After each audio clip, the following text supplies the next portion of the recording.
Rangpur Riders শিরোপা জিততে এসেছে মোহাম্মদ আশরাফুল। ৩০ ডিসেম্বর থেকে শুরু হতে যাচ্ছে বিপিএল, আর এই দলে দায়িত্বে আছেন মোহাম্মদ আশরাফুল। তিনি বলেন, অন্য সবার মতো আমরা এখানে শিরোপা জিততে এসেছি, তবে এটা বুঝতে পারছি এখানে অন্যান্য দলও ভালো।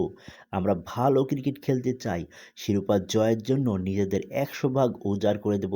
আমি খেলোয়াড়দের চিনি, তাদের যথেষ্ট মেধা আছে।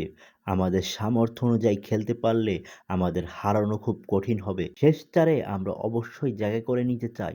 ৫ দেশের ৫টি ফ্র্যাঞ্চাইজি দলকে নিয়ে শুরু হয়েছে গ্লোবাল সুপার লিগের যাত্রা। প্রথমবারেই বাজিমাত করেছে রংপুর। শুরুটা ভালো না করলেও শেষ পর্যন্ত হয়েছে চ্যাম্পিয়ন। আর এই ছন্দ বিপিএলে ধরে রাখতে চায় মোহাম্মদ আশরাফুলের দল।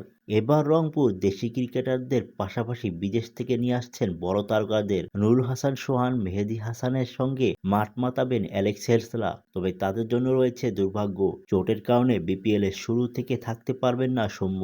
এ নিয়ে আফসোস থাকলেও দল নিয়ে খুশি আশরাফুল। আমাদের ভালো দুজন বিদেশি ওপেনার আছে, টেলর ও হেলস, যারা দায়িত্ব নিতে পারে। আফগানিস্তান থেকে আতালো আসবে, তবে সৌম্যকে শুরু থেকে পেলে খুব ভালো হতো।